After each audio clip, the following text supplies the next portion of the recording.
Hi hello నేనండి మీ అరుణాని. ఈరోజు నేను ఎండు చేపలు వంకాయ కలగలుపు కూరండి అన్నీ మిక్స్డ్ చేసి కర్రీ అయితే చేస్తున్నానండి. ఫస్ట్ ఉల్లిపాయలు పచ్చిమిరపకాయ ముక్కలు కోసుకున్నానండి. అలాగే శుభ్రం చేసుకున్న ఎండు చేపల్ని ఎండు రొయ్యల్ని కూడా ఫస్ట్ నూనెలో అయితే వేయించేసుకోవాలండి. చక్కగా వేయించుకున్న వాటిని తీసి పక్కన పెట్టేసుకోవాలి.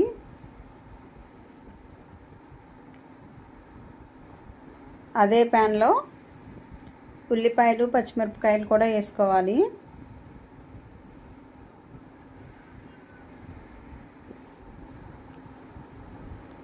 కలగలుపు కూరండి చాలా అంటే చాలా రుచిగా ఉంటుంది, చాలా బాగుంటుంది.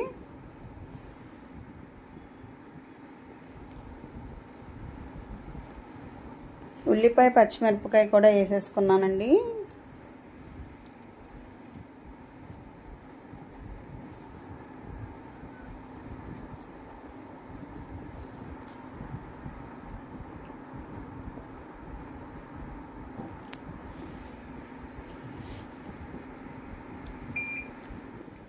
కాస్త మూత పెట్టుకొని అయితే మగ్గనిచ్చుకున్నాను.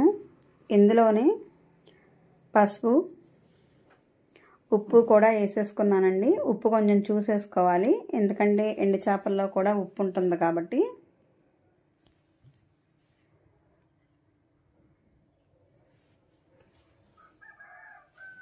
ఉల్లిపాయ మొత్తం వేగిపోవాలండి.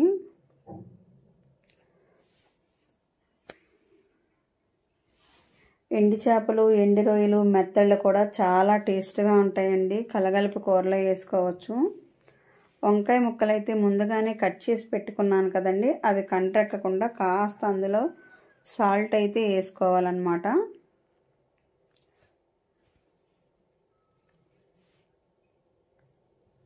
ఉల్లిపాయ పచ్చిమిరపకాయ ముక్కలు గోల్డ్ కలర్ వచ్చే వరకు అయితే వేయించుకుంటున్నాను.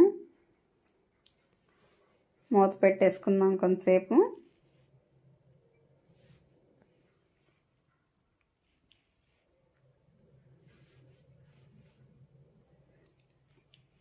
వేగిపోయాయండి. ముందుగా కట్ చేసి పెట్టుకున్న వంకాయ ముక్కలను కూడా నేనైతే వేసేసుకున్నానండి. వంకాయతో పాటు ఒక్క టమాటా కూడా కట్ చేశానండి. కలగలుపు కూర అన్నాను కదా, టేస్ట్ బాగుంటుంది.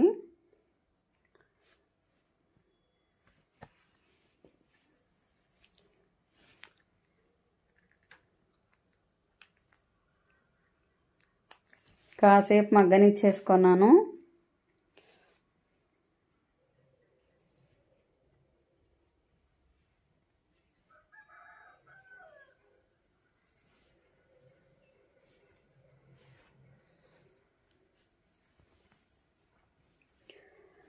ఇలా మగ్గిపోయిన తర్వాత ముందుగా వేయించి పెట్టుకున్న ఎండు చేపలు ఎండు రొయ్యల్ని కూడా వేసేసుకోవాలండి. అన్నీ కలిపేసుకొని కాసేపు తిప్పుకున్న తర్వాత ఇప్పుడైతే కారం వేస్తున్నానండి. 1-2 స్పూన్లు కారం కూడా వేసుకున్నాను.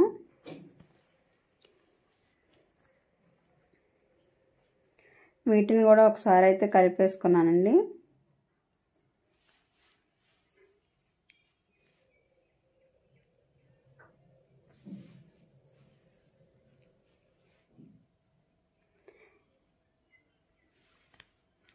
ఇలా కలుపుకున్న తర్వాత నేనైతే ఇప్పుడు కొంచెం వాటర్ని అయితే యాడ్ చేస్తానండి.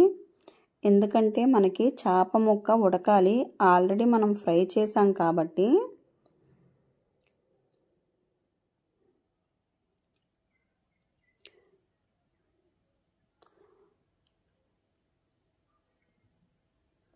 ఏదైతే వాటర్ వేస్తున్నానో ఆ వాటర్ మొత్తం ఇంకిపోయే వరకు కూడా కూరని అయితే దగ్గరికి వచ్చేలాగా ఎగరనివ్వాలండి. వాటర్ ఏమీ ఉండకూడదు.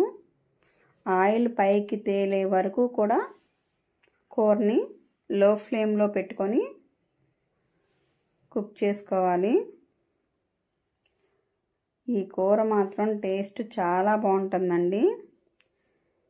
చక్కగా వంకాయ, టమాటా, ఉల్లిపాయ, పచ్చిమిరపకాయ, ఎండు రొయ్యలు, ఎండు చేపలు సూపర్ కాంబినేషన్ అండి. వీడియో నచ్చితే లైక్ చేయండి, సబ్స్క్రైబ్ చేసుకోండి. చూసారా, దగ్గరికి వచ్చేసే వరకు ఇలా ఆయిల్ పైకి తేలినాక నేను ఇప్పుడైతే కొంచెం కొత్తిమీర వేసుకుంటున్నానండి.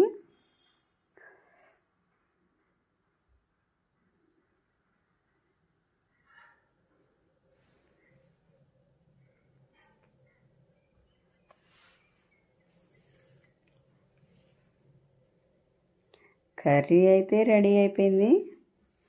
కూర కూడా దగ్గరికి వచ్చేసిందండి. ఎప్పుడైనా కూరలు ఏవైనా సరేనండి, చక్కగా నీట్గా దగ్గరికి ఉండాలి. కూర అలా పెడితే కదలకుండా ఉండాలండి. అప్పుడే కూరకి మంచి టేస్ట్ వస్తుంది. రెడీ అయిపోయిందండి. మరెందుకు ఆలస్యం, నేనైతే టేస్ట్ చేసి చూపిస్తాను. కాలిపోతుంది.